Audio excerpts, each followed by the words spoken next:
ஆண்டவருடைய பரிசுத்த நாமம் மகிமைப்படுவதாக. ஆண்டவர் உங்கள் மத்தியிலே என்னையும் சாட்சியாய் நிறுத்தினார். அதற்காக தேவனை நன்றியோடு கூட துதிக்கிறேன், தேவனை மகிமைப்படுத்துகிறேன். இந்த நாளில் உங்களோடு கூட சேர்ந்து கர்த்தரை ஆராதிக்கும்படி ஆண்டவர் தந்த ஒரு மகா பெரிய தயவுக்காக, இரக்கத்திற்காக நான் தேவனுக்கு நன்றி செலுத்துகிறேன். அடுத்தபடியாக என்னையும் நேசிக்கிற உங்களுடைய ஊழியருடைய குடும்பத்தையும் அருமையான தாயாருக்கும் சோத்திரத்தையும் நன்றியும் நான் தெரிவித்துக் கொள்ளுகிறேன். அருமையானவர்களே, ஆண்டவர் கடந்த நாட்கள் முழுவதுமாய் கர்த்தர் கண்ணின்மணி போல பாதுகாத்தார், நடத்தி வந்தார். தேவனுடைய தயவினால ஊழியங்களை செய்யும்படி கர்த்தர் கிருபை தந்தார். அதற்காக நான் தேவனை நன்றியோடு துதிக்கிறேன், தேவனை மகிமைப்படுத்துகிறேன். நான் என்னுடைய வாழ்க்கையில் சில நேரங்களில் நான் செய்திகளை எடுக்கும்போது அந்த செய்தியை என் வாழ்க்கையில் ஆண்டவர் என்ன செய்தாரோ அதை சார்ந்தே எடுக்க நான் பிரயாசப்பட்டேன். ஆனால் அந்த செய்தியை எடுத்து முடித்து நான் என்னையே ஆராயும் போது ஆண்டவர் எனக்கு செய்த நன்மைகளை, என் வாழ்க்கையை ஆண்டவர் எப்படி கட்டி எழுப்பினார் என்று சொல்லி அதை தியானிக்க கர்த்தர் உதவி செய்தார். ஆனால் அப்படினால இந்த நாளில் நான் கர்த்தருடைய வார்த்தைக்கு நான் கடந்து செல்வதற்கு முன்பதாக நம்முடைய தலைகளை தாழ்த்தி, மகா பரிசுத்தமும் இரக்கமும் நிறைந்த நல்ல ஆண்டவரே, இந்த நல்ல வேலைக்காய் நான் நன்றி செலுத்துகிறேன். ஆண்டவரே, நம்முடைய கிருபையுள்ள கரத்தில் அடிமையை ஒப்பு கொடுக்கிறேன். தெய்வமே, நீங்கள் மறைத்து கொள்ளுங்க ஆண்டவரே. நம்முடைய பிள்ளைகள் ஆண்டவரே உம்மை நேசித்து, உம்மை கனப்படுத்தி, உம்மை ஆராதித்து, மகிமைப்படுத்தி காத்திருக்கிறாங்க ஆண்டவரே. நம்முடைய பிள்ளைகளோடு நீர் இடைப்படும்படி ஆண்டவரே, நம்முடைய சத்தம் தொனிக்கப்படும்படியாய் நம்முடைய கிருபையுள்ள கரத்தில் நாங்கள் ஒப்பு கொடுக்கிறோம் ஆண்டவரே. நீர் பேசும், உங்கள் நாமத்தை மகிமைப்படுத்தும் ஆண்டவரே.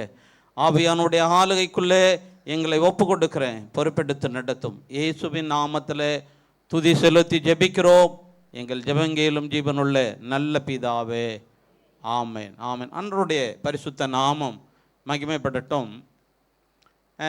நான் எப்பவுமே என்னுடைய வேலை என்னன்னா, ஜெபம் பண்ணுவேன். எங்கள் வீட்டில் உள்ள சில வேலைகளை செஞ்சுட்டு என் துணைவியாருக்கு உதவிகளை பண்ணிவிட்டு அடுத்தது நான் எப்பொழுதும் ஃபோனில் வேறு காரியங்களை பார்க்க மாட்டேன். நான் செய்திகளை டைப் பண்ணிக்கிட்டே இருப்பேன். அப்படி டைப் பண்ணிட்டு இருக்கிறத என் பிள்ளைகள் பார்த்து, நீங்கள் ஒரு நல்ல டேபாக நீங்கள் யூஸ் பண்ணுங்கன்னு சொல்லி வாங்கி கொடுத்தாங்க. அதை ஆண்டவர் இந்த நாளில் நான் அதை பயன்படுத்தும்படி கர்த்தர் உதவி செஞ்சார். அதற்காக நான் தேவனை நன்றியோடு துதிக்கிறேன். இந்த நாளில் உங்கள் மத்தியில் கர்த்தருடைய வார்த்தைக்கு ஆதாரமாக சங்கீதங்களின் புத்தகம் 127ஆம் சங்கீதத்தில் முதல் வசனத்தை நாம் வாசிக்கலாம். சங்கீதங்களின் புத்தகம். கர்த்தர் வீட்டை கட்டாராகில், கர்த்தர் வீட்டை கட்டாராகில், அதை கட்டுகிறவரின் பிரயாசம் விருதா, அதை கட்டுகிறவருடைய பிரயாசம் விருதா. கர்த்தர் நகரத்தை காவாராகில். போதும்மா. ஆண்டவர் கர்த்தர் வீட்டை கட்டாராகில், அதை கட்டுகிறவருடைய பிரயாசம் விருதான். அருமையான தேவனுடைய பிள்ளைகளே, இந்த நாளில் நான் கர்த்தருடைய செய்தியின் தலைப்பு என்னவென்றால், கர்த்தர் உன் வீட்டை கட்டுவார், கர்த்தர் கட்டி எழுப்புவார். கர்த்தர் உன் குடும்பத்தை, உன் வாழ்க்கையை, உன் எதிர்காலத்தை, உன் சந்ததியை கர்த்தர் கட்டி எழுப்புவார். அப்படியானால் கர்த்தர் வீட்டை கட்டாராகில், கட்டுகிறவருடைய பிரயாசம் விருதான். அருமையான தேவனுடைய பிள்ளைகளே, நீங்களும் நானும் நாம் சரியாய் அறிந்து கொள்ள வேண்டும். நம்முடைய ஆண்டவர் எப்படிப்பட்டவர் என்பதை நீங்களும் நானும் தெளிவாய் புரிந்து கொள்ள வேண்டும். நம்முடைய ஆண்டவர் எப்படிப்பட்டவர் என்றால், அவர் இடிக்கிறவர் அல்ல, அவர் கட்டுகிறவர். நம்முடைய ஆண்டவர் அழிக்கிறவர் அல்ல, நம்மை ஆசீர்வதிக்கிறவர். நம்முடைய ஆண்டவர் உடைக்கிறவர் அல்ல, நம்மை உருவாக்குகிறவர். வேதத்தில் ஆண்டவர் என்ன சொல்லியிருக்கிறார் என்றால், பல இடங்களிலே சொல்லியிருக்கிறார், நான் கட்டுவேன், நான் ஊன்ற கட்டுவேன் என்று மறுபடியும் ஆண்டவர் சொல்லியிருக்கிறார். அப்படியானால் நம்முடைய வாழ்க்கையை நாம் கட்டியெழுப்ப எத்தனையோ முயற்சிகளை செய்திருக்கிறோம். ஆனால் நம்முடைய வாழ்க்கை கட்டவே முடியவில்லை. ஏன் கட்ட முடியவில்லை என்று சொன்னால், நாம் என்ன நினைக்கிறோம் என்றால், நம்முடைய சுய பிரயாசத்தினாலே, நம்முடைய முயற்சினாலே, நம்முடைய பணத்தினாலே, நம்முடைய திறமையினாலே நம்முடைய தாளந்தினாலே என்ன செய்து விடுகிறோம் என்றால், எப்படி ஆகிலும் என் குடும்பத்தை கட்டிவிடலாம் என்று நாம் நினைக்கிறோம். ஆனால் நம்முடைய வாழ்க்கையில் என்ன நடக்கிறது என்றால், கட்டவே முடியவில்லை. அருமையான தேவனுடைய பிள்ளைகளே, ஏன் கட்ட முடியவில்லை என்றால், நாம் நம்முடைய சுய முயற்சினாலே, சுய பலத்தினாலே, சுய பணத்தினாலே நாம் கட்டிவிடலாம் என்று நினைக்கிறோம். ஆனால் கட்ட முடியவில்லை. ஆனால் நாம் என்ன செய்ய வேண்டும் என்றால், நாம் நம்மையும் நம்முடைய எதிர்காலத்தையும் ஆண்டவருடைய கரத்தில் கொடுக்க வேண்டும். அப்படி ஆண்டவருடைய கரத்தில் நீ கொடுப்பாயானால், ஆண்டவர் உன் வாழ்க்கையை கட்டி எழுப்புவார். உன் வாழ்க்கையை கட்டப்பட வேண்டுமானால் நம்முடைய சுயமுயற்சினாலே, நம்முடைய பலத்தினாலே, நம்முடைய ஞானத்தினாலே, நம்முடைய திறமையினாலே, நம்முடைய அறிவினாலே கட்டப்பட முடியாது. ஆனால் நாம் நம்மையும் நம்முடைய எதிர்காலத்தையும் ஆண்டவரிடத்தில் தந்தால், ஆண்டவர் நம்முடைய வாழ்க்கையை கட்டி எழுப்புவார். அல்லேலூயா, அல்லேலூயா. ஆண்டவர் எவைகளை கட்டியிருக்கிறார், எப்படிப்பட்ட மனிதனுடைய வாழ்க்கையை தேவன் கட்டியிருக்கிறார் என்று சொல்லி நான் உங்களோடு கூட கர்த்தருடைய வார்த்தையை பகிர்ந்து கொள்ள விரும்புகிறேன்.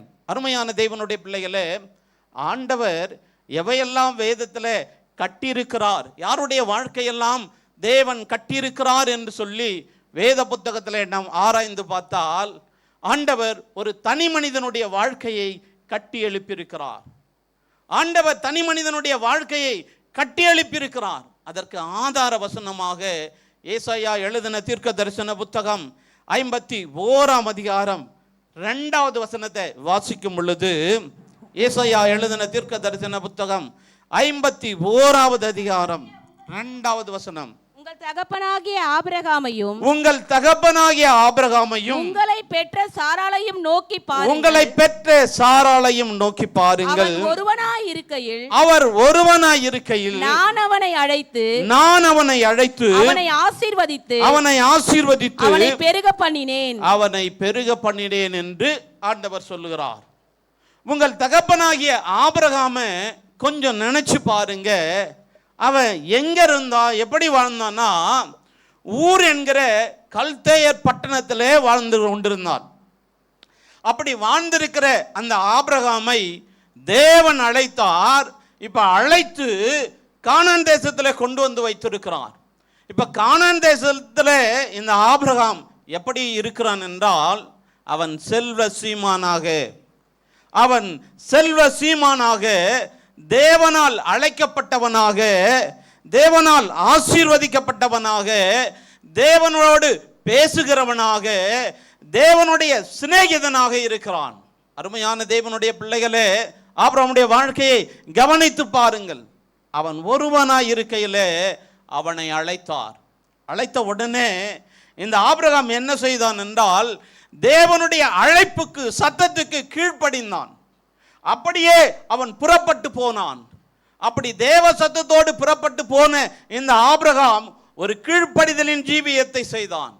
அதனாலே தான் ஆண்டவர் அவனை ஆசீர்வதித்தார். அது மாத்திரமல்ல, அவன் தேவனோடு பேசுகிறவனாக, அவன் தேவனோடு கூட நடக்கிறவனாக, தேவனோடு சிநேகிதனாக இருக்கிறான். இப்பொழுது ஆண்டவர் அவனை 2 பெரிய ஜாதிகளுக்கு தகப்பனாய் மாற்றினார். அந்த அளவுக்கு தேவன் அவனை ஆசீர்வதித்தார். எப்படி ஆசீர்வதித்தார் தெரியுங்களா? வானத்து நட்சத்திரங்களை போல, கடற்கரை மணலை போல, பூமியின் தூளை போல தேவன் அவன் சந்ததியை ஆசீர்வதித்தார். அருமையான தேவனுடைய பிள்ளைகளே, அவனுடைய வாழ்க்கையை தேவன் அந்த அளவுக்கு ஆசீர்வதித்தார். அதற்கு காரணம் என்ன? அவன் தேவ சத்தத்துக்கு கீழ்ப்படிந்தான். தேவன் அழைத்த போது அவன் தேவனுடைய சித்தத்துக்கு கீழ்ப்படிந்தான். அவன் கீழ்ப்படிந்து போனான். அவன் தேவனோடு பேசுகிறவனாக, நடக்கிறவனாக, தேவனோடு கூட சம்பாஷிக்கிறவனாக வாழ்ந்தான். அதனாலே தான் ஆண்டவர் அவனுடைய வாழ்க்கையை கட்டி எழுப்பினார். அவனுடைய வாழ்க்கை மாத்திரமல்ல, யாக்கோபினுடைய வாழ்க்கையை கொஞ்சம் கவனித்து பாருங்கள். இந்த யாக்கோபு என்ன செய்கிறான் என்றால், தன்னுடைய வீட்டிலே இருந்து வெறும் கோலும் கையுமாக தன் தாய் மாமன் லாபான் வீட்டுக்கு புறப்பட்டு போனான். அவனுடைய வாழ்க்கையை கட்டி எழுப்ப எத்தனையோ உபாய தந்திரங்களை கையாண்டான். அவன் வாழ்க்கையை எப்படி ஆகலாம், என் முயற்சினால என் திறமையினால நான் கட்டி எழுப்பிடணும்னுட்டு எத்தனையோ உபாய தந்திரங்கள். தான் சகோதரனை ஏமாத்துறான், ஏன்னா அவனுக்கு பசிக்கு ஆகாரம் கொடுக்காம ஏமாத்துறான். தான் தகப்பனை ஏமாத்துறான், நான் தான் ஏசா வந்திருக்கேன் என்னை ஆசீர்வதின்னு சொல்லி ஏமாத்துறான். தன் தாய் மாமனை ஏமாத்துறான். எப்படியாகிலும் என் வாழ்க்கை கட்டப்பட வேண்டும், நான் மேலே வர வேண்டும், நான் முன்னேறி விட வேண்டும் என்று சொல்லி அவன் எத்தனையோ முயற்சி செய்கிறான். ஆனால் அவன் அத்தனை முயற்சி செய்தும் அவனுடைய நிலைமை என்ன தெரியுமா? லாபானுடைய ஆடுகளை மேய்க்கிற நிலைமையில தான் அவன் இருந்தான். அருமையான தேவனுடைய பிள்ளைகளே, ஆனால் அதே யாக்கோபு அவன் தன்னை ஆண்டவருடைய சமூகத்தில் அர்ப்பணித்து ஒப்பு கொடுத்து தன்னையும் தன்னுடைய எதிர்காலத்தையும் தேவனுடைய கையிலே கொடுத்த போது ஆண்டவர் அவனை எப்படி கட்டி எழுப்பினார் தெரியுமா? 2 பரிவாரங்களை உடைய செல்வ சீமானாக ஆண்டவர் அவனை ஆசீர்வதித்தார். தன்னை வெறுத்த தன் சகோதரனாகிய ஏசாவை நேசிக்கிறவனாக மாற்றினார். தன்னை ஏமாற்றி வஞ்சித்த தன் தாய்மாமன் லாபானை வழிவிட்டு அனுப்புகிற அந்த வழிவிட்டு அனுப்பும்படி தேவன் உதவி செய்தார். அது மாத்திரமல்ல, இந்த யாக்கோபு என்ன செய்தான் என்றால், யாக்கோபை தேவன் இஸ்ரவேலாய் மாற்றினார். அது மாத்திரமல்ல, இந்த யாக்கோபு என்ன செய்தான் என்றால், அவன் பார்வோனை ஆசீர்வதிக்கிற ஒரு ஆசீர்வாதமான ஒரு பாத்திரமாய் மாறினான்.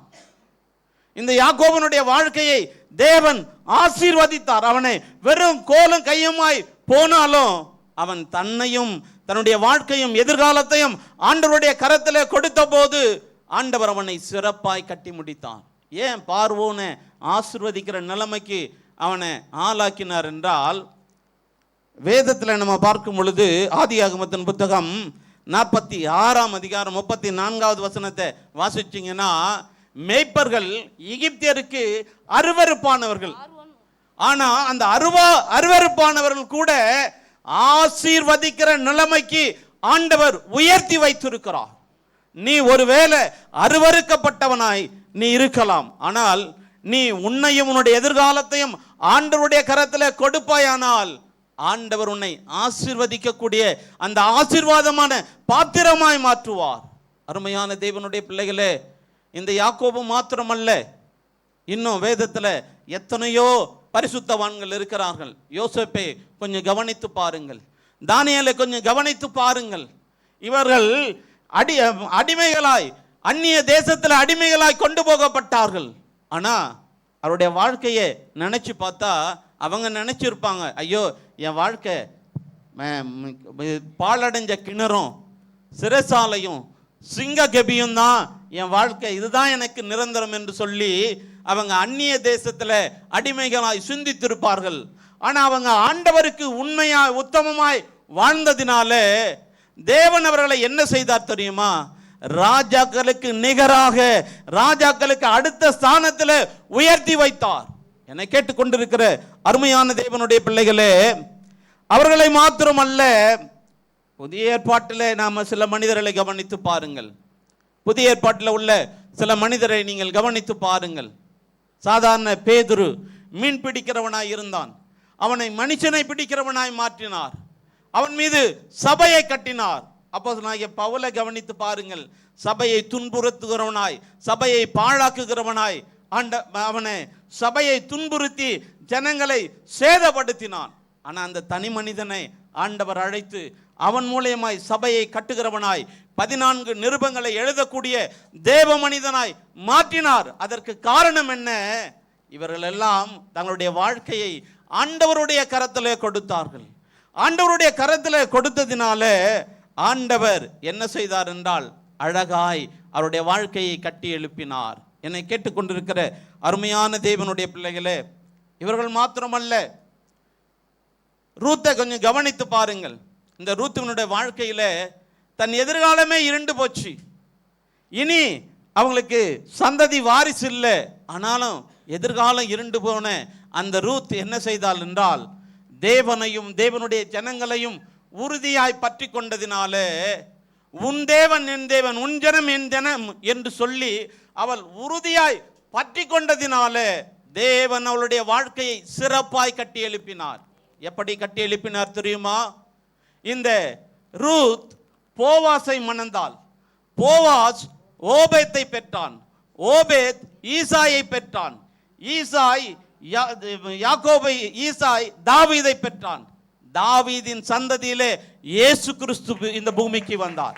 அப்படியானால் இயேசு கிறிஸ்துவுக்கும் தாயாக மாறினாள் இந்த ரூத். அப்படியானால் இருண்டு போன அவளுடைய வாழ்க்கையில தேவனை நம்பினதினாலே, தேவனுடைய கரத்திலே அவள் கொடுத்ததினாலே அவள் இருண்டு போன வாழ்க்கையை தேவன் அழகாய் கட்டி எழுப்பினார். என்னை கேட்டுக்கொண்டிருக்கிற அருமையான தேவனுடைய ஜனமே, வேதத்தில் ரூத்தினுடைய வாழ்க்கை, நகோம் பட்சபாலினுடைய வாழ்க்கை, ராகாப்பினுடைய வாழ்க்கை, மரியாளுடைய வாழ்க்கை, இப்படி நீங்கள் கவனித்து பாருங்கள். இவருடைய வாழ்க்கையெல்லாம் தேவன் கட்டி எழுப்பினார். இதற்கு காரணம் என்ன தெரியுமா? அவர்கள் எல்லாம் ஆண்டவருடைய கரத்தில் தங்களையும் அவருடைய எதிர்காலத்தையும் ஆண்டவருடைய கரத்தில் கொடுத்த போது ஆண்டவர் சிறப்பாய் கட்டி முடித்தார். அருமையான தேவனுடைய பிள்ளைகளே, இன்றைக்கும் எத்தனையோ தேவ மனிதர்களை என்னால் சொல்ல முடியும். ஏனென்றால் அவருடைய வாழ்க்கையில குடிவெறியினாலே, விபச்சாரத்தினாலே, வேசித்தனத்தினாலே பாழாய் போன, துன்மார்க்கமாய் போன அவருடைய வாழ்க்கையெல்லாம் ஆண்டவர் கட்டி எழுப்பியிருக்கிறார், அழகாய் கட்டி எழுப்பியிருக்கிறார். இன்றைக்கும் உன் வாழ்க்கையை கட்டி எழுப்ப கர்த்தர் விரும்புகிறார். இன்றைக்கு இதை கேட்டுக்கொண்டிருக்கிற அருமையான தேவனுடைய ஜனமே, சபையே, உன் வாழ்க்கையை தேவன் கட்ட விரும்புகிறார். நீ உன்னையும் உன்னுடைய எதிர்காலத்தையும் கர்த்தருடைய கரத்திலே கொடுப்பாயானால் உன் வாழ்க்கையை சிறப்பாய் கட்ட கர்த்தர் நல்லவராய் இருக்கிறார். என்னை கேட்டுக்கொண்டிருக்கிற அருமையான தேவனுடைய பிள்ளையே, சபையே, ஒரு ஒரு மனிதன் என்ன செய்தான் என்றால், நன்ற குடிகாரன். அந்த குடிகார மனிதன் இரவு பகலா குடிக்காரன், ரட்சிக்கப்பட்டவன் தான். அவன் குடித்து வெறித்து அந்த சாராய கடையிலே விழுந்து கிடந்தான். அப்படி கிடந்த மனிதன் ஒரு நாள் அந்த கடை மூடுற நேரம் வரும்போதெல்லாம் அந்த மனிதனை கையை காலை பிடிச்சி கொண்டு போய் வெளியே போடுவாங்க. அப்போ வெளியே போட்டு அவன் குளிர், வாந்தி, அப்படிப்பட்ட துர்நாற்றம் அந்த இடத்துல கிடந்தான். இப்படி கிடக்கிற மனிதன் அடுத்த நாள் காலையில் கண் விழித்து பார்க்குறான். கண் விழித்து பார்த்தா வாந்தி, மயக்கம், வாந்தி, நாத்தம் தாழ முடியல. அவன் ஆண்டவரோட இடத்துல அப்போ தான் அவனுக்கு புத்தி தெளிந்து. ஏன்னா இதுவரையிலும் குடிச்சிருந்தா புத்தியே தெரியாது. அப்போ தான் அந்த மனிதன் என்ன செய்தான்னா ஆண்டவர்கிட்ட கேட்குறான், ஆண்டவரே என் நிலைமையை பாருங்க, என் நிலைமையை பாருங்க, இந்த நாற்றத்தை பாருங்க அப்படின்னு சொல்லி அவன் என்ன செய்தான் என்றால் ஆண்டவருடைய சமூகத்தில் தன்னுடைய பாவத்தை அறிக்கையிட்டு ஆண்டவர்கிட்ட போய் அவன் உபவாசம் பண்ணி மன்றாடி தெய்வ சமூகத்தில் காத்திருந்து, அப்போ தேவன் அவனோடு பேசி அவனுடைய பாவத்தை மன்னிச்சு அவனை புது மனிதனாய் மாற்றி அனுப்பினார். அப்போ அவன் தன்னையும் தன்னுடைய எதிர்காலத்தையும் தேவனுடைய கரத்தில் கொடுக்கும்போது தேவன் அவனை புது மனிதனாய் மாற்றினார். அந்த புது மனிதன் அதுக்கு அடுத்தது ஆண்டவருக்காக பிரயாசப்பட்டான். அவனுடைய பிரசங்கத்தில் ஆண்டவர் 3000, 4000, 2000, 5000 மக்களை ரட்சித்தார். அது மாத்திரமல்ல, 500, 50, 60, 70 மைலில் இருந்து அவனுடைய செய்திகளை கேட்க ஆட்கள் கூடிக்கொண்டிருந்தது. அருமையான தேவனுடைய பிள்ளைகளே, ஏனென்று சொன்னால் அவன் தன்னையும் தன்னுடைய எதிர்காலத்தையும் ஆண்டவருடைய கரத்தில் கொடுத்தான். ஆண்டவருடைய கரத்தில் கொடுத்து அர்ப்பணித்த போது ஆண்டவர் அவனை கட்டி எழுப்பினார். அவனை தேவன் தூக்கி எழுப்பினார். என்னை கேட்டுக்கொண்டிருக்கிற அருமையான தேவனுடைய பிள்ளையே, உன் வாழ்க்கையை ஆண்டவர் கட்ட விரும்புகிறார். உன் வாழ்க்கையை, உன் குடும்பத்தை கர்த்தர் கட்ட விரும்புகிறார். தனி மனிதனாய் இருந்த அந்த ஆபிரகாமை கொஞ்சம் கவனித்து பாருங்கள். அவன் ஒருவனாய் இருக்கையில் அவனை அழைத்து அவனை நான் ஆசீர்வதித்து அவனை பெருக பண்ணினேன் என்று ஆண்டவர் சொல்லுகிறார். நீ ஒருவேளை நான் தனி மனுஷனாக இருக்கிறேன், தனி மனுஷியாக இருக்கிறேன், என் வாழ்க்கையை நான் எத்தனையோ முறை கட்டி எழுப்ப நினைச்சேன், ஆனால் நான் ஜான் ஏறினா, என் குடும்பத்தில் ஜான் ஏறினா முழம் சரிக்கிடுது, நான் என்னென்னவோ உபாய தந்திரங்களை கையாண்டேன், என் குடும்பம் கட்டவே பட முடியவில்லை என்று சொல்லி அங்கலாய்ப்போடு ஏக்கத்தோடு வந்திருக்கிற அருமையான தேவனுடைய பிள்ளையே, இந்த நாளிலே நீ உன்னை கர்த்தருடைய கரத்தில் கொடுப்பாயானால், உன் எதிர்காலத்தை ஆண்டவருடைய கரத்தில் கொடுப்பாயானால், ஆண்டவர் உன்னையும் உன் தனி மனிதனுடைய வாழ்க்கையும் உன் குடும்பத்தையும் உன் எதிர்காலத்தையும் கர்த்தர் கட்ட விரும்புகிறார். கர்த்தர் கட்ட விரும்புகிறார். அவருடைய சத்தத்துக்கு நீ கீழ்ப்படிவாயானால் இந்த ஆசீர்வாதத்தை நீ பெற்றுக்கொள்ள முடியும். தேவன் தனி மனிதனுடைய வாழ்க்கையை கட்ட விரும்புகிறார். இரண்டாவது, ஆண்டவர் எதை கட்ட விரும்புகிறார் என்றால் உன் குடும்பத்தை ஆண்டவர் கட்ட விரும்புகிறார்.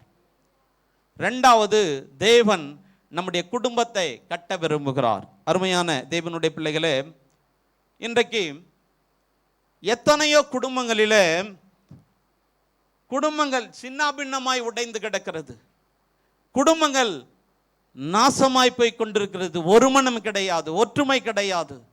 ஏன்னா இன்னைக்கு பிசாசானவன் தந்திரமா குடும்பத்தை உடைப்பதற்கு அவன் சூழ்ச்சி செய்து கொண்டிருக்கிறான். இதை தேவ பிள்ளைகள் அறிந்து கொள்ள வேண்டும். கவனிங்க, மேலே நாடுகளில், அதாவது வெளிநாட்டுகளில் தான் சகஜம். எப்படி விவாகரத்து சகஜம். ஒரு மனிதனுக்கு எத்தனை வேணாலும் வச்சுக்கலாம், நினைச்சா திருமணம் பண்ணிக்கலாம், நினைச்சா டைவர்ஸ் பண்ணிக்கிடலாம். ஆனால் அந்த மேலே நாடுகளுடைய கலாச்சாரம் இன்றைக்கு நம்முடைய நாடுகளிலேயும் வந்து விட்டது. இன்றைக்கு நாங்கள் அதிகமாய், ஏன்னா நான் ஊழியக்காரனாக இருக்கிறதுனால அதிகமாய் கிறிஸ்துவ குடும்பங்களில் விவாகரத்து காணப்படுகிறது. கிறிஸ்துவ பிள்ளைகளிடத்தில் ஏன்னா என்னதான் சத்தியத்தை கேட்குறாங்க, என்னதான் அவங்க மனம் திரும்புகிறாங்க, என்னதான் அவங்க சபைக்கு போகிறாங்கன்றது எனக்கு தெரியவில்லை. தேவனுடைய பிள்ளைகளே, அற்ப சொற்ப காரியம், ஒரு பெரிய காரியம் கூட கிடையாது, பெரிய பிரச்சனை கூட கிடையாது, சின்ன காரியத்துக்கெல்லாம் கூட டைவர்ஸ் போயிடுது. அதில் முக்கால்வாசி பார்த்தீங்கன்னா இன்னைக்கு கோர்ட்டுங்களில் இருக்கிறத பார்த்தீங்கன்னா நிறைய கிறிஸ்துவ குடும்பங்கள் தான், அதுவும் நிறைய ஆண்டவருடைய பிள்ளைகள் தான். அருமையான தேவனுடைய பிள்ளைகளே, ஏன் இதை சொல்லுகிறேன் என்றால் ஒரு தாயார் சொன்னதை நான் உங்களுக்கு சொல்லட்டும். அந்த தாயார் என்ன சொன்னாங்கன்னா, ஐயா எங்கள் பெரிய மூத்த மகனுக்காக ஜெபம் பண்ணுங்க. ஏமா அப்படின்னா அவங்க சொன்னாங்க, என் மூத்த மகனுக்கு நாங்கள் திருநெல்வேலியில் பொண்ணு பார்த்தோம். அந்த திருநெல்வேலியில் பார்த்தபோது அந்த வழக்கத்தின்படியே பெண் வீட்டில் தான் திருமணம் பண்ணுவாங்க. அதனால் நாங்களும் ஒற்றுக்கொண்டோம். அங்கே நல்லா திருமணம் நடந்தது. அதுக்கு அடுத்தது எங்களுடைய ஊரில் நாங்கள் வசிக்கிற இந்த பகுதியில் நாங்கள் ரிசப்ஷன் வச்சோம். அப்படி ரிசப்ஷன் வைக்கும்போது அதற்கு பெண் வீட்டார் கூட்டு வந்தாங்க. ரிசப்ஷன் முடிஞ்சிச்சு. மறுநாள் காலையில் அவங்க என்ன செய்தாங்கன்னா, பெண்ணை கூட்டிக்கிட்டு ஊருக்கு கிளம்பிட்டாங்க. ஏமா கிளம்புறீங்க அப்படின்னு சொன்னபோது, என் பெண்ணு இந்த வீட்டில் இங்கே வாழ மாட்டா, உன் பிள்ளை வேணும்னா எங்கள் ஊரில் வந்து எங்கள் இடத்துல வாழட்டும், என் பிள்ளை இந்த இடத்துல வாழ மாட்டாள் என்று சொல்லி அவங்க கூட்டிட்டு போயிட்டாங்க. ஐயா நாங்கள் சொன்னோம், கேட்டோம், கெஞ்சினோம். ஏன்னா எங்களுக்கு இங்கே தான் சொந்த வீடு இருக்குது, என் பிள்ளை இங்கே தான் வேலை பார்க்குறான், நாங்கள் வீட்டை விட்டுட்டு வேலையை விட்டுட்டு நாங்கள் எப்படி அங்கே வருவது அப்படின்னு சொல்லி எவ்வளவோ கேட்டு பார்த்தோம்.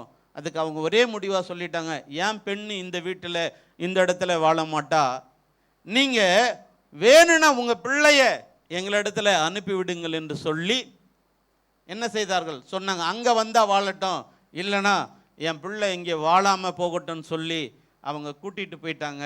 கூட்டிகிட்டு போயிட்டு கடைசியில் கோர்ட்டு கேஸ் ஆகி விவாகரத்து நிலைமைக்கு வந்திருக்கிறதையா, ஜெபம் பண்ணுங்க என்று சொன்னார்கள். அருமையான தேவனுடைய பிள்ளைகளே, எதற்காக இதை சொல்லுகிறேன் என்றால், அற்ப சொற்ப காரியங்களுக்கு கூட நாம் என்ன செய்கிறோம் என்றால் விவாகரத்து ஆகி விடுகிறோம். ஏன்னா பிள்ளைகள் வாழ முடியாது, என் பெண்ணு இங்கே வாழ முடியாது, என் பெண்ணு இங்கே இருக்க முடியாது என்று சொல்லி நாம் என்ன செய்கிறோம் என்றால் சின்ன சின்ன காரியங்களுக்கெல்லாம் விட்டு கொடுக்கிற மனது கிடையாது, ஒரு விட்டு கொடுக்கிற மனது கிடையாது. அதனால் நாம் என்ன செய்கிறோம் என்றால் இன்றைக்கு இதனால் அநேக குடும்பங்கள் கண்ணீரிலே மிதந்து கொண்டிருக்கிறது, கண்ணீரிலே மிதந்து கொண்டிருக்கிறது. அருமையான தேவனுடைய பிள்ளைகளே, ஏராளமான குடும்பங்கள் கவலையோடு கண்ணீரோடு வாழ்கிறது. அதற்கு காரணம் என்ன? அதற்கு காரணம் என்ன தேவனுடைய பிள்ளைகளே? நாம் சில காரியங்களை ஆண்டவருடைய சமூகத்தில் கேட்கிற சத்தியங்களுக்கு கீழ்ப்படியாததுனாலே தான்.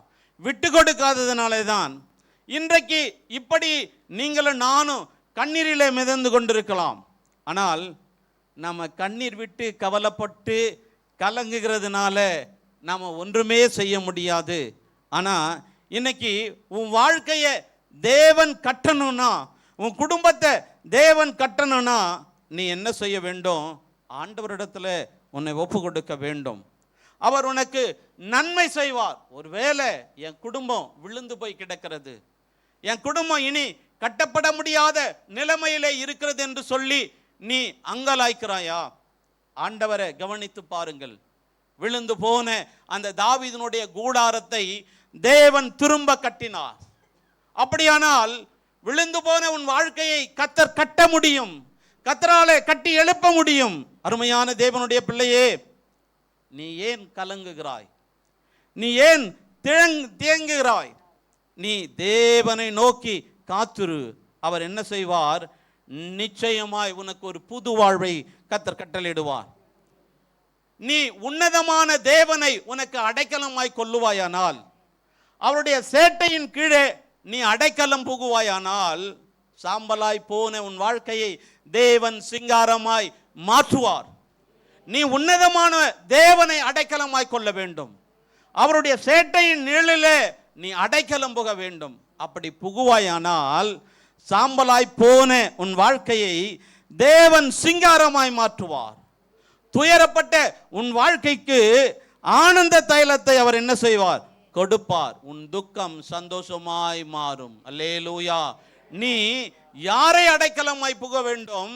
உன்னதமான தேவனை அடைக்கலமாய் வைக்க வேண்டும். அவருடைய சேட்டையின் நிழலிலே நீ வர வேண்டும். அருமையான தேவனுடைய பிள்ளைகளே, நம்முடைய ஆண்டவர் எப்படி குடும்பத்தை கட்டுவார்னா, 128ஆம் சங்கீதத்தில் சொல்லப்பட்டிருக்கிற வண்ணமாய் ஆண்டவர் நம்முடைய குடும்பத்தை கட்டுவார். அல்லேலூயா. 128ஆம் சங்கீதத்தில் சொல்லப்பட்டிருக்கிற அந்த ஆசீர்வாதம் எவ்வளவாய் இருக்கிறது என்பதை கொஞ்சம் கவனித்து பாருங்கள். ஆண்டவர் சொல்லும்போது சொல்லுகிறார், நீ பாக்கியவானாய் இருப்பாய். இரண்டாவது, உன் கையின் பிரயாசத்தை நீ சாப்பிடுவாய், உனக்கு நன்மை உண்டாயிருக்கும். மூன்றாவது, உன் மனைவி உன் வீட்டோரங்களிலே கனி தருகிற திராட்சை கொடியை போல் இருப்பாள். உன் பிள்ளைகள் உன் பந்தியை சுற்றிலும் ஒலிவ மர கன்றுகளை போல் இருப்பார்கள். நீ ஆசீர்வதிக்கப்பட்டிருப்பாய். நீ ஜீவனுள்ள நாளெல்லாம் எருசலேமுடைய வாழ்வை காண்பாய் என்று சொல்லுகிறார். அப்படியானால் அருமையான தேவனுடைய பிள்ளைகளே, ஆண்டவர் என்ன சொல்லுகிறார் என்றால், நீ பயப்படாதே, நீ உன் பிள்ளைகளின் பிள்ளைகளை காணாமல் சாக மாட்டாய் என்று சொல்லுகிறார். ஆண்டவர் இவ்வளவு ஆசீர்வாதத்தை அந்த 128ஆம் சங்கீதத்தில் கர்த்தர் வைத்திருக்கிறார். அப்படியானால் ஒரு மனுஷன் கர்த்தருக்கு பயந்து அவர் வழிகளிலே நடக்க வேண்டும். அப்படி கர்த்தருக்கு பயந்து நடந்தாதான் ஆண்டவர் நம்முடைய குடும்பத்தை கட்ட முடியும். கர்த்தருக்கு பயப்படுகிற மனுஷன் இவ்விதமாய் ஆசீர்வதிக்கப்படுவான்.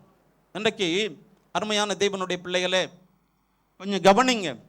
சபைக்கு வருகிறோம், சத்தியத்தை கேட்கிறோம், ஆனால் நம்ம சரியாய் மனம் திரும்பினது கிடையாது.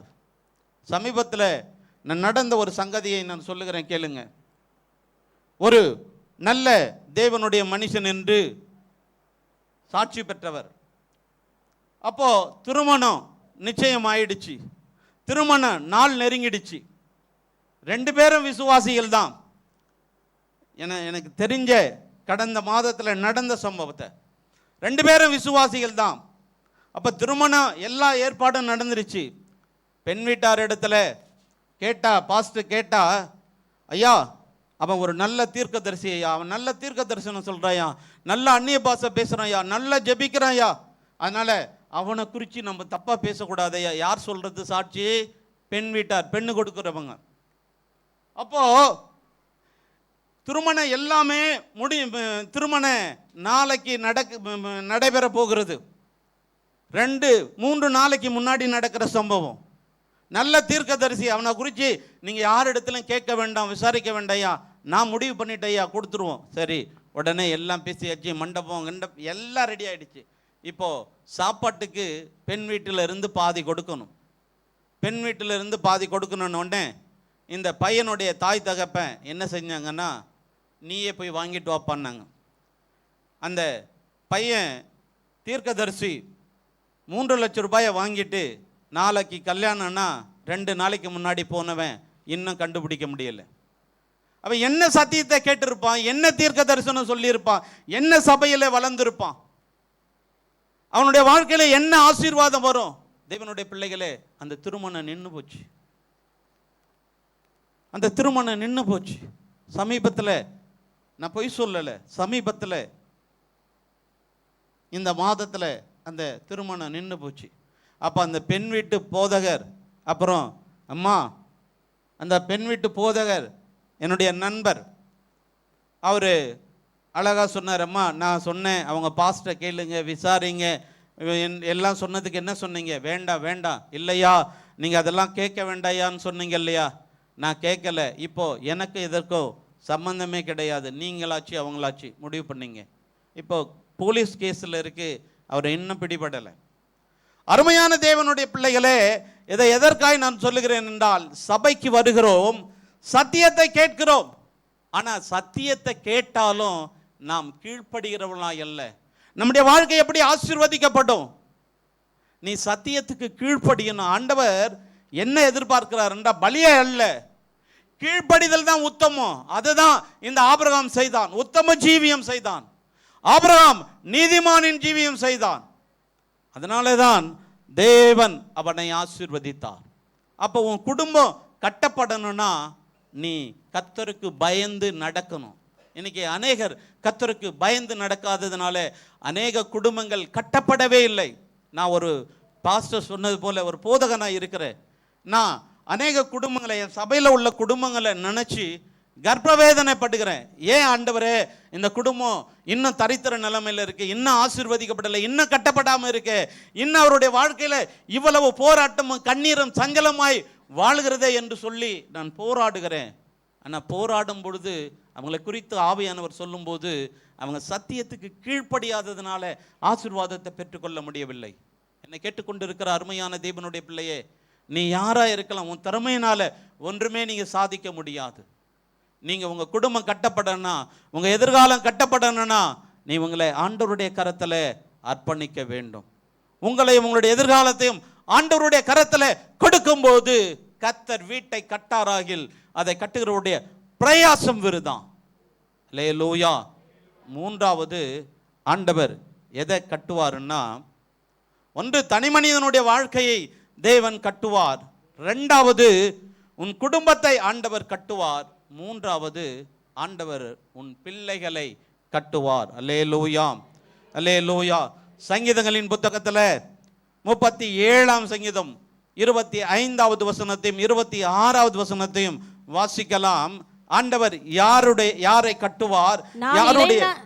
நான் இளைஞனாய் இருந்தேன், நான் இளைஞனாய் இருந்தேன், முதிர் வயது உள்ளவனுமானேன், முதிர் வயது உள்ளவனுமானேன். ஆனாலும் நீதிமான் கைவிடப்பட்டதையும், நீதிமான் கைவிடப்பட்டதையும், அவன் சந்ததி அப்பத்துக்கு இறந்து திரிகிறதையும், அவன் சந்ததி அப்பத்துக்கு இறந்து திரிந்ததையும் நான் காணவில்லை, நான் காணவில்லை.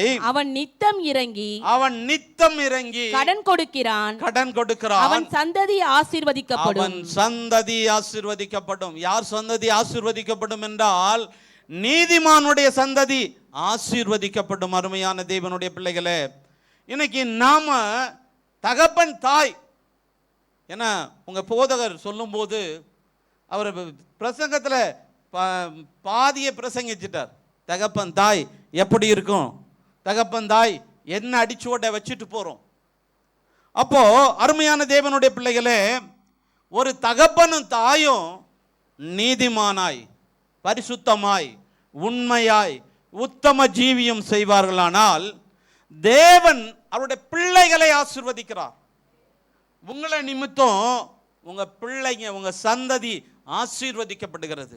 கவனிங்க, வேதத்தில் ஆதியாகமத்தின் புத்தகம் 26ஆம் அதிகாரம் 24வது வசனத்தை வாசிச்சு பார்த்தீங்கன்னா, ஆண்டவர் என்ன சொல்லுகிறார் என்றால், ஈசாக்கின் இடத்துல கர்த்தர் அவனுக்கு தரிசனமாகி கர்த்தர் அவனுக்கு தரிசனமாகி, நான் உன் தகப்பனாகிய ஆபிரகாமுடைய தேவன், நான் உன் தகப்பனாகிய ஆபிரகாமுடைய தேவன், பயப்படாதே பயப்படாதே, நான் உன்னோடு கூட இருந்து நான் உன்னோடு கூட இருந்து என் ஊழியக்காரனாகிய ஆபிரகாமின் நிமித்தம் ஆபிரகாமின் நிமித்தம் உன்னை ஆசீர்வதித்து உன்னை உன் ஆசீர்வதித்து சந்ததியை பெருக பண்ணுவேன் என்றார். உன் சந்ததியை பெருக பண்ணுவேன் என்று சொல்லுகிறார். அருமையான தேவனுடைய பிள்ளைகளே, ஆண்டவர் ஈசாக்கின் இடத்துல சொல்லுகிறார், நீ பயப்படாதப்பா, நான் உன் கூட இருக்கிறேன், நான் உன்னை ஆசீர்வதிக்கிறேன், நான் உன்னை பெருக பண்ண போகிறேன்.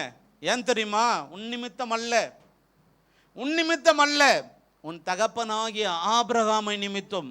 ஏன்னா இந்த ஆபிரகாம் என்ன செய்தான் என்றால், ஆபிரகாம் நீதிமானின் ஜீவியம் செய்தான், ஆபிரகாம் உத்தம ஜீவியம் செய்தான், ஆபிரகாம் கீழ்ப்படிதல் உள்ள ஜீவியம் செய்தான், ஆபிரகாம் விசுவாச ஜீவியம் செய்தான், ஆபிரகாம் தேவனை சந்தோஷப்படுத்தி தேவனை மகிமைப்படுத்தி வாழ்ந்தான். அதனால ஆண்டவர் என்ன சொல்றாருன்னா, உங்க அப்பா இருக்கிறார் இல்லையா, உங்க அப்பா, அவரை நிமித்தம் உன்னையும் உன் சந்ததியும் நான் ஆசீர்வதித்து பெருக பண்ணுவேன் என்று சொல்லுகிறார். அருமையான தேவனுடைய பிள்ளையே, சபையே, தேவ ஜனமே, இன்றைக்கு உங்களையும் என்னையும் பார்த்து ஆண்டவர் இப்படி உன்னை நிமித்தம் உன் பிள்ளைகளை ஆசீர்வதிக்க போறேன். நீ என நீதிமானின் ஜீவியம் செய்கிறாய், நீ உத்தம ஜீவியம் செய்கிறாய், நீ கீழ்ப்படிதல் உள்ள ஜீவியம் செய்கிறாய், ஆனபடினாலே நீ விசுவாச ஜீவியம் செய்கிறாய். நீ எனக்கு முன்பதாக, தேவனுடைய சபைக்கு முன்பதாக, ஊழியத்திற்கு முன்பதாக, ஊழியனுக்கு முன்பதாக நீ உத்தம ஜீவியம் செய்கிறாய். அதனால நான் என்ன செய்ய போகிறேன்? உன் பிள்ளைகளை, உன் பிள்ளைகளின் பிள்ளைகளை, பேர பிள்ளைகளை நான் ஆசீர்வதிக்க போகிறேன் என்று சொல்லுகிறார். அருமையான தேவனுடைய பிள்ளைகளே, இன்னைக்கு பாருங்க, பிதாக்கள் என்ன செய்கிறோம் என்றால், இன்னைக்கு பிதாக்கள், பெற்றோர் முரட்டாட்டம் உள்ள ஜீவியம் செய்கிறோம். இன்னைக்கு பெற்றோர் என்ன செய்கிறோம் என்றால், அநியாயம் அக்கிரமம் செய்கிறவர்களாக இருக்கிறோம். இன்னைக்கு சபைக்கு வருகிறார்கள், நான் யாரையும் குற்றப்படுத்துறது என்னுடைய வேலை அல்ல. அருமையான தேவனுடைய பிள்ளைகளே, யாரையும் குற்றப்படுத்துறது என்னுடைய வேலை அல்ல. இன்னைக்கு பிதாக்கள் கர்த்தருக்கு விரோதமாக முரட்டாட்ட ஜீவியம் செய்கிறார்கள், அநியாயம் செய்கிறார்கள், அக்கிரமம் செய்கிறார்கள், லஞ்சம் வாங்குகிறார்கள், இன்னும் வியாபாரத்தில் கலப்படம் செய்கிறார்கள், இன்னும் பொய் சொல்லி ஏமாற்றி பணத்தை சம்பாதிக்கிறார்கள். இப்படிப்பட்டவர்களை ஆண்டவர் விசாரிக்கிறது இல்லை என்று சொல்லி மெத்தனமாயிருக்கிறார்கள். ஆனால் ஆண்டவருடைய வேதம் என்ன சொல்லுகிறது என்றால், ஆண்டவர் என்ன சொல்லுகிறார் என்றால், 3ஆம் 4ஆம் தலைமுறை மட்டும் நான் விசாரியாமல் விட மாட்டேன் என்று சொல்லுகிறார்.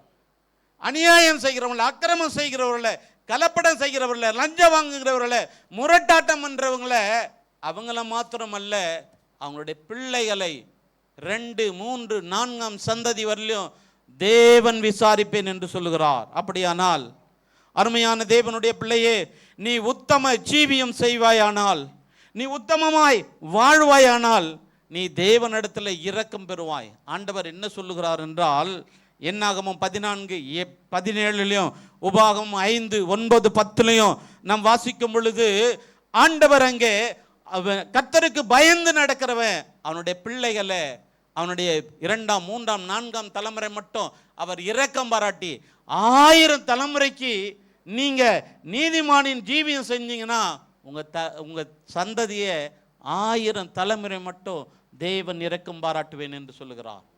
அது மாத்திரமல்ல, சங்கீதங்களின் புத்தகம் 112ஆம் சங்கீதம் 1, 2, 3 வசனங்கள் சொல்லுகிறது, இப்படியாய் சொல்லுகிறது. சங்கீதங்களின் புத்தகம் 112, 1, 2, 3 வாசித்து பாருங்க. அல்லேலூயா. கர்த்தருக்கு பயந்து அவருடைய கட்டளைகளில் மிகவும் பிரியமாயிருக்கிற மனுஷன் பாக்கியவான். அவருடைய கட்டளையில பிரியமாயிருக்கணும். நம்ம கர்த்தருடைய கட்டளையில என்ன செய்ய வேண்டும்? பிரியமாயிருக்கணும். வேதத்தை வாசிச்சு ஆண்டவருடைய கட்டளை சத்தியத்தை போதிக்கும் போது, சத்திய வார்த்தை நமக்கு நேரா வரும்போது நாம என்ன செய்யணும்னா அதில் பிரியமாயிருக்கணும். இன்னைக்கு நாம சத்தியத்துல பிரியம் கிடையாது, மற்ற காரியங்களிலே நாம் பிரியமாயிருக்கிறோம். அடுத்த வசனத்தை வாசிங்க. சந்ததி பூமியில் பலத்திருக்கும். அவன் சந்ததி யாருடைய சந்ததி?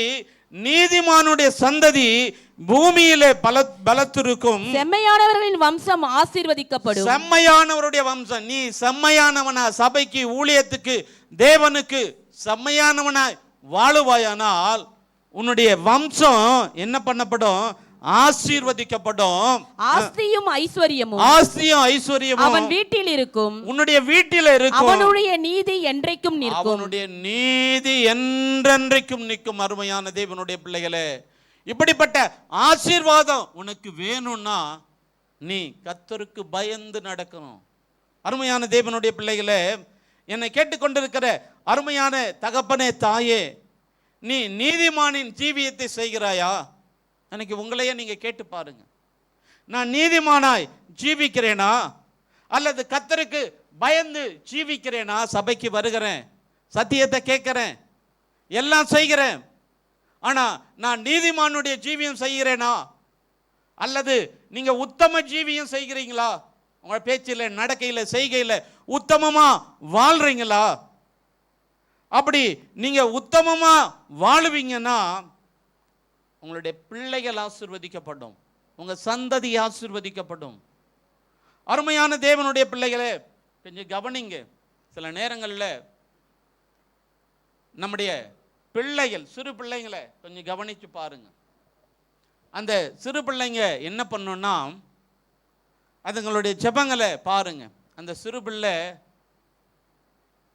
ஒரு சிறு பிள்ளை என்ன செஞ்சுதான், தன் படுக்கறையில் போய் படுக்கிறதுக்கு முன்னாடி கட்டில், அப்பா கட்டிலுக்கு முன்னாடி போய் முட்டி போட்டு ஜெபம் பண்ணிச்சான். எப்படி ஜெபம் பண்ணிச்சான்? ஆண்டவரே, எங்கள் அப்பாவை போல என்னை பலசாலியாய் மாற்றும், எங்கள் அப்பாவை போல என்னை திறமைசாலியாய் மாற்றும், எங்கள் அப்பாவை போல என்னை மாற்றும் அப்படின்னு சொல்லி அந்த சின்ன பிள்ளை ஜெபம் பண்ணிட்டு தன் படுக்கறைக்கு போயிடுச்சு. இப்போ தகப்பனார் கண் விழித்து பார்த்தார்.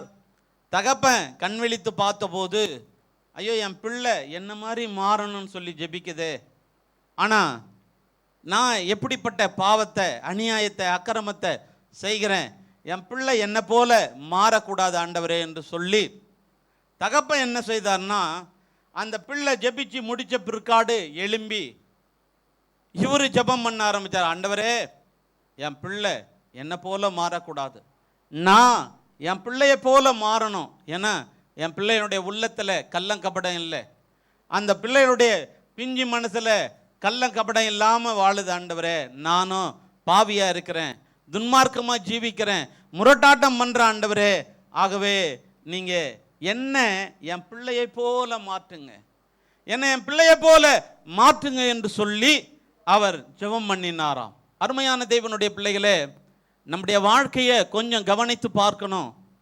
நம்முடைய பிள்ளைகள் நம்மை பார்க்கிறார்கள், நம்முடைய வாழ்க்கையை கூர்ந்து கவனிக்கிறார்கள். அப்போ அவங்க கூர்ந்து கவனிக்கிறதுனால நீங்களும் நானும் நம்முடைய பிள்ளைகளுக்கு முன்மாதிரியாய் ஒரு ஜீவியம் செய்ய வேண்டும். என் பிள்ளைகளை கவனித்து பாருங்க. நான் இன்றைக்கும் அவங்க திருமணமாகி அவங்க மாமியார் வீட்டுக்கு போனாலும் நான் அடிப்பேன். ஏன் தெரியுமா? நான் அவங்களுக்கு முன்மாதிரியாக ஒரு ஜீவியம் செய்கிறேன். ஏன்னா என் வீட்டில் சரி, ஜெபம் செய்கிறது சரி, வேதம் வாசிக்கிறது சரி, இல்லை உபவாசம் பண்ணுறதும் சரி, எல்லா காரியத்திலும் நான் முன்மாதிரியாக இருக்கிறேன். ஏன்னா எங்கள் பிள்ளைங்க, என் வீட்டில் டிவி இருக்குது, ஆனால் டிவி எதுக்கு, செய்தி, ஏதோ ஃபோர்ட்ஸு இதை பார்க்குறதுக்கு. மற்ற நேரம் நாங்கள் யாருமே போட மாட்டோம். ஏன் தெரியுமா? ஒரு வேளை ரட்சிக்கப்படாத என்னுடைய மாமியார் இல்லை என்னுடைய தாய் தகப்பன் வந்தால் கூட என் வீட்டில் டிவி ஓடிச்சுன்னா நான் ஆஃப் பண்ணுவேன். நான் யாருக்குமே என்ன செய்ய மாட்டேன்னா விட்டு கொடுக்கவே மாட்டேன். இதுதான் சட்டம், இப்படி தான் இருக்கணும்.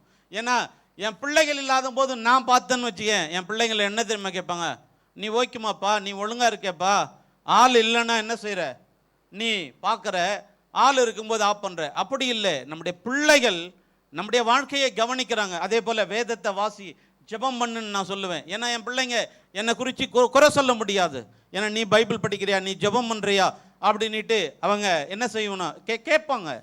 நான் செய்யாமல் என் பிள்ளைகள் இடத்துல சொன்னால் என் பிள்ளைகள் கேட்பார்கள். அருமையான தேவனுடைய பிள்ளைகளே, என் பிள்ளைகள் என்னை பார்க்கிறார்கள். அந்த பிள்ளைகளுக்கு முன்னாடி நான் செம்மையான ஜீவியம் செய்ய வேண்டும், நம்ம உத்தமமாய் வாழ வேண்டும். நம்ம பிள்ளைகள் நம்மை பின்பற்றுகிறார்கள். அருமையான தேவனுடைய பிள்ளைகளே, அப்படியானால் உங்க பிள்ளை இன்னைக்கு அப்பாவை போல நான் மாறணும்னா எத்தனை பெற்றோர் என் பிள்ளை என்ன மாதிரி மாறணும் அப்படின்னு விரும்புவீங்க? எத்தனை பெற்றோர் அருமையான தேவனுடைய பிள்ளைகளே என் புருஷனை மாதிரி என் பிள்ளை மாறணும் அப்படின்னு சொல்லுவீங்க? ஏன்னா இன்றைக்கு அநேகர் சொல்லுவதை நான் கேட்டிருக்கேன். தகப்பனை போல என் பிள்ளை வேண்டாம், தகப்பனை போல என் பிள்ளை ஜீவிக்க வேண்டாம், என் பிள்ளை வேற மாதிரி ஜீவிக்கணும், அவன் இப்படி ஜீவிக்கணும் அப்படி ஜீவிக்கணும் அப்படின்னு சொல்றாங்க. இதற்கு காரணம் நாம சரியாய் உத்தமமாய் ஜீவிக்காததுனால தான். அருமையான தேவனுடைய பிள்ளைகளே, கொஞ்சம் கவனிங்க. வேதத்துல ஒரு தகப்பன் எப்படி ஜீவிச்சான், அந்த தகப்பனுடைய பிள்ளைகள் எப்படி ஜீவிச்சார்கள் என்று சொல்லி அந்த தகப்பனை அப்படியே அடிச்சுவட்டை பின்பற்றுறத கொஞ்சம் கவனித்து பாருங்க. ஆபிரகாம் உத்தம ஜீவியம் செய்தான் என்று சொன்னேன். இந்த ஆபிரகாம் என்ன சொல்றான்னா, ஒரு இடத்துல போய் எகிப்துக்கு போயிட்டு அங்கே தன் மனைவியாகிய சாரால சகோதரி என்று சொல்லுகிறான். இன்னொரு இடத்துல ஆதியாகமம் 12ஆம் அதிகாரம் 12, 13, 14 வசனத்துல பார்த்தீங்கன்னா, இன்னொரு இடத்துல வேண்டாம் சிஸ்டர், இன்னொரு இடத்துல ஆதியாகமம் 20:2-7 வரையும் வாசித்து பார்த்தீங்கன்னா, அங்கே ஆபிரகாம் என்ன சொல்றான்னா, அபிமெலேக்கு இடத்துல போயிட்டு அங்க சொல்றான், இவ என் சகோதரி, ஏன்னா அவளை நிமித்தம் அவளை கொன்னு போட்டுருவாங்கன்னு சொல்லி அவன் என்ன சொல்றான்னா தன் மனைவியை சகோதரி என்று சொல்லுகிறான். அதே பாவனையில் அவனுடைய குமாரனாகிய ஈசாக்கு என்ன சொல்லுகிறான்றா, ஆதியாகமம் 26ஆம் அதிகாரம் 6வது வசனம் 7வது வசனத்தை வாசிச்சு பார்த்தீங்கன்னா, ஈசாக்கு கேராரிலே குடியிருக்கிறான். அவ்விடத்து மனிதர்கள் அவன் மனைவியை குறித்து விசாரித்த போது இவள் என் சகோதரி என்றான். இவன் என் சகோதரி என்று சொல்லுகிறான். அப்போ ஆபிரகாம் சொன்னாரு அங்க சகோதரின்ட்டு, அவனுடைய குமாரன் ஈசாக்கு இங்க தன் மனைவியை சகோதரி என்று சொல்றாரு. இப்போ இதே பொய் யாக்கோபு என்ன சொல்றாருன்னா, ஈசாய் கிட்ட வந்து நான் உன் மூத்த மகன் ஏசா வந்திருக்கிறேன், என்ன ஆசீர்வதியும் என்று சொல்லுகிறான். அப்போ இந்த பொய், அப்போ அங்க பொய் சொல்றாரு, தகப்பன் சொல்றாரு, அடுத்தது பிள்ளை, அடுத்த பிள்ளை. இப்போ யாக்கோபு கிட்ட தன்னுடைய பிள்ளைங்க சொல்றாங்க, யாக்கோபு கிட்ட என்ன சொல்றாங்கன்னா, யோசேப்பை இஸ்மவேல் இடத்துல 20 காசுக்கு விற்று போட்டுட்டு இப்போ ஒரு துஷ்ட மிருகம் உன்னுடைய குமாரனை, நீ நேசிக்கிற புதல்வனை அடிச்சு போட்டுடுச்சின்னு சொல்லி ஆட்டு ரத்தத்தில் அவனுடைய வஸ்திரத்தை தோய்த்து கொண்டு வந்து தன்னுடைய தகப்பனாகிய யாக்கோபினிடத்தில் பொய் சொல்லுகிறார்கள். அருமையான தேவனுடைய பிள்ளைகளே பாருங்க, அப்படியே சந்ததி பிரகாரம் வாழடி வாழையாய் தொடர்ந்து என்ன பண்ணிட்டு இருக்கு, பொய் சொல்லிக்கிட்டே இருக்கிறது. அருமையான தேவனுடைய பிள்ளைகளே, ஆபிரகாம் சொன்ன பொய்ய ஈசாக்கு சொல்றான், ஈசாக்கு சொன்னபடியே யாக்கோபு சொல்றா, யாக்கோபு சொன்ன பொய்ய அவனுடைய பிள்ளைகள் சொல்லுகிறார்கள். அப்படியானால் அருமையான தேவனுடைய பிள்ளைகளே, இன்றைக்கு நீங்க உங்களுடைய பிள்ளைகளுக்கு என்ன அடையாளத்தை வச்சுட்டு போறீங்க? இன்றைக்கு நாம போவோம்னா நம்முடைய பிள்ளைகளுக்கு பரிசுத்த அடையாளத்தை வச்சுட்டு போறோமா, அல்லது உத்தம ஜீவியத்தை வச்சுட்டு போறோமா, அல்லது ஜெப ஜீவியத்தை வச்சுட்டு போறோமா, அல்லது ஆண்டவருடைய ஊழியத்தை உண்மையும் உத்தமமா பின்பற்றி சபைக்கு நம்ம உண்மையா உழைச்சிட்டு போறோமா? என்ன அடையாளத்தை நம்முடைய சந்ததிக்கு, நம்முடைய பிள்ளைகளுக்கு வைத்து விட்டு போகிறோம்? அருமையான தேவனுடைய பிள்ளையே, சபையே, என்னை கேட்டுக்கொண்டிருக்கிற அருமையான தேவஜனமே, ஆண்டவர் உன் பிள்ளைகளை ஆசீர்வதிக்கணும்னா, உன் குடும்பத்தை கட்டணும்னா, நீ என்ன அடையாளத்தை வச்சுட்டு போற? நீ நீதிமானுடைய ஜீவியம் செய்கிறாயா? இந்த ஆபிரகாமுடைய வாழ்க்கையை தேவன் ஆசீர்வதித்ததுக்கு காரணம் என்ன? ஆபிரகாமுடைய வாழ்க்கையை ஆண்டவர் ஆசீர்வதித்ததுக்கு காரணம் என்ன? தனி மனிதனாய் இருந்த அந்த ஆபிரகாமை அவன் ஒருவனாய் இருக்கையில் அவனை அழைத்து அவனை ஆசீர்வதித்து பெருக பண்ணினதுக்கு காரணம் என்ன?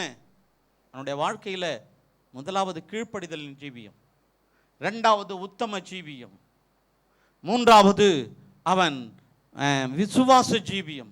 ஆண்டவர் சொன்னபோது அப்படியே அவன் விசுவாசித்து அவன் தேவனை கனப்படுத்தி ஜீவித்தான். அதனால அந்த தனி மனிதனை தேவன் வானத்து நட்சத்திரங்களைப் போல, கடற்கரை மணலை போல பெருக பண்ணினார்.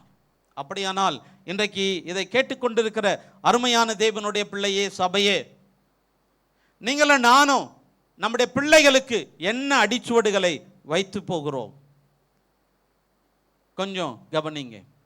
கர்த்தர் உன் வீட்டை கட்டாராகில் அதை கட்டுகிறவருடைய பிரயாசம் விருதா.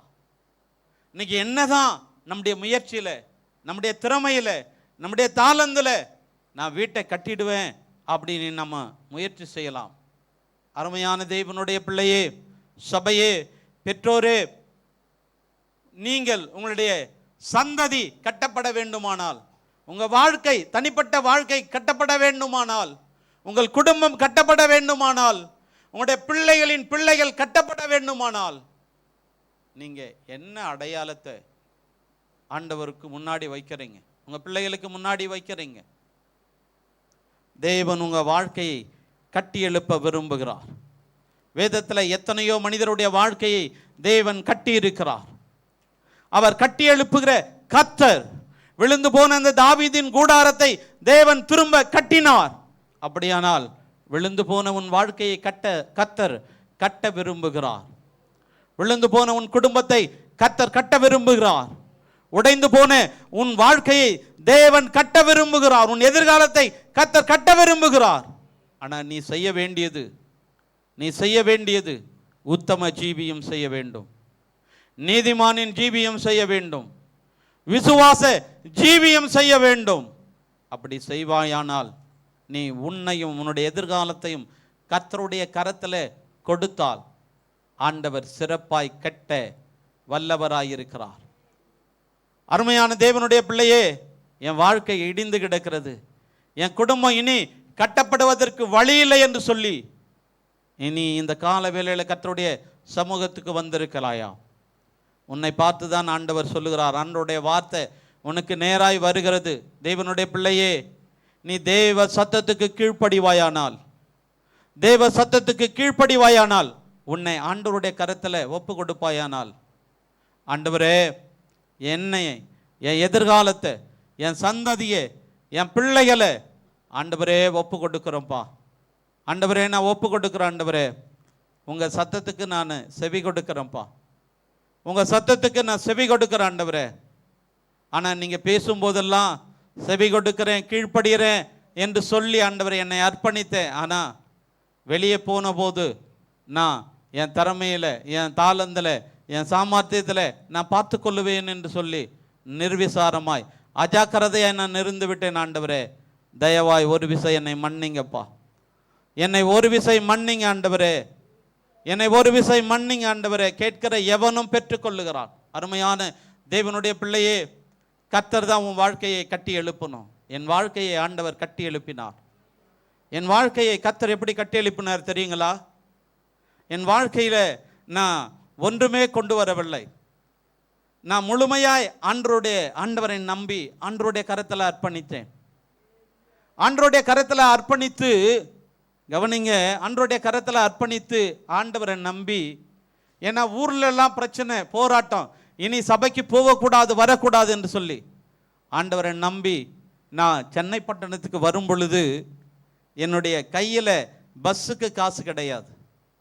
2 தெய்வ மனிதர்கள் எங்களுடைய பகுதிக்கு ஊழியத்தை செய்ய வந்தவர்கள், 2 தெய்வ மனிதர்கள். அந்த 2 பேரும் கொஞ்சம் காசை போட்டு, நீ என்னோடு கூட சென்னை பட்டணத்துக்கு வந்து விடுவாயா அப்படின்னா, வந்துனா எங்கள் கூட வந்து வேலையை செய்து நீ அங்கே தங்கிக்கலாம் என்று சொல்லி, எனக்கு தங்குவதற்கோ அல்லது சொந்தம் பந்தம் என்று சொல்லி கொள்ளுவதற்கோ ஒன்றுமில்லை. ஆனால் இயேசுவை நம்பி என் வாழ்க்கையை அர்ப்பணித்தேன். அப்படி அர்ப்பணித்து வந்தபோது அவர்கள் கொண்டு வந்தார்கள். நான் ஒரு வீட்டில் தங்கினேன். அந்த வீட்டில் பிள்ளையை போல, அவங்க ஆண்டவருடைய பிள்ளையை போல பாதுகாத்தார்கள், வளர்த்தார்கள். அப்படியே கொஞ்சம் கொஞ்சமாக ஆண்டவர் என்ன வேலைகளை செய்ய ஞானத்தை கொடுத்தார். எனக்கு திறமை இல்லை, ஞானம் இல்லை. ஒரே லுங்கி சற்றோடு தான் சென்னை பட்டணத்துக்கு வந்தேன். அதே தான் துவைத்து கொள்ளுவேன், அதே தான் இரவில் கட்டி கொள்ளுவேன், பகலில் அதிலே தான் போவேன். இப்படி ஏன்னா ஒரு பக்கம் வீடு கஷ்டம், ஒரு பக்கம் சூழ்நிலை, இப்படி இருந்த நேரத்தில் தான் ஆண்டவர் படிப்படியாய் என்னை கொஞ்சம் கொஞ்சமாய் ஆசீர்வதித்து ஆண்டவரை உறுதியாக பற்றி கொண்டதுனால இன்னைக்கு ஆண்டவர் அழகாய் என்னுடைய வாழ்க்கையை, தனி மனிதனாக இருந்த என்னுடைய வாழ்க்கையை தேவன் கட்டி எழுப்பியிருக்கிறார். நல்ல குடும்பத்தை கொடுத்திருக்கிறார், நல்ல பிள்ளைகளை கத்தர் கொடுத்திருக்கிறார். அது மாத்திரமல்ல, நல்ல வீட்டை கத்தர் கொடுத்திருக்கிறார். அது மாத்திரமல்ல, நல்ல திருச்சபையை கத்தர் கொடுத்திருக்கிறார். தனி மனிதனாய் இருந்த என்னுடைய வாழ்க்கையை கத்தர் கட்டி எழுப்பியிருக்கிறார்.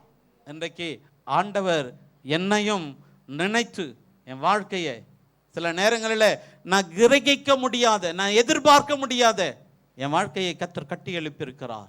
அருமையான தேவனுடைய பிள்ளைகளே, என் முயற்சினால் அல்ல, என் திறமையினால் அல்ல, என் தாளந்தினால் அல்ல, என்னுடைய பணத்தினால, என்னுடைய பலத்தினால அல்ல, ஆண்டவருடைய கிருபையினாலே என் வாழ்க்கை கத்தர் கட்டி எழுப்பினார். இந்த கத்தர் இன்றைக்கும் மாறாதவராய் இருக்கிறார். அவர் உன் வாழ்க்கையை கட்டி எழுப்ப வல்லவராய் இருக்கிறார். நீ அவருடைய கரத்திலே உன்னை ஒப்பு கொடுப்பாயா? அவருடைய கரத்திலே நீ உன்னை ஒப்பு கொடுப்பாயா? எதிர்காலத்தை ஒப்பு கொடுப்பாயா? இந்த ஆண்டவர் நன்றாய் சிறப்பாய் கட்டி கொடுப்பார். மகா பரிசுத்தமும் இரக்கம் நிறைந்த நல்ல ஆண்டவரே, இந்த நல்ல வேலைக்காய் நாங்கள் நன்றியோடுமே நாங்கள் துதிக்கிற ஆண்டவரே. கர்த்தர் வீட்டை கட்டாராகில் அதை கட்டுகிறவருடைய பிரயாசம் விருதா ஆண்டவரே. ஓ, நீங்க கட்டினா சிறப்பாய் கட்டுவீங்க ஆண்டவரே. நீங்க கட்டினா ஆண்டவரே அது அழகாய் இருக்கு ஆண்டவரே. நீங்க கட்டினா அது ஆசீர்வாதமாய் இருக்கும் ஆண்டவரே. ஆண்டவரே, நீங்க எங்க வாழ்க்கையை, எதிர்காலத்தை, எங்க சந்ததியை கர்த்தர் கட்டும்படியாய் உங்க மகிமுள்ள கரத்திலே நாங்கள் அர்ப்பணிக்கிறோம். பொறுப்பெடுத்து நடத்தும் அப்பிரயோஜனமான ஆண்டவரே ஊழியக்காரன் கடமையை மாத்திரம் செய்திருக்கிற ஆண்டவரே, உங்க கரத்தில் அர்ப்பணிக்கிறேன். இயேசுவின் நாமத்தில் ஜெபிக்கிறோம் நல்ல பிதாவே, ஆமென்.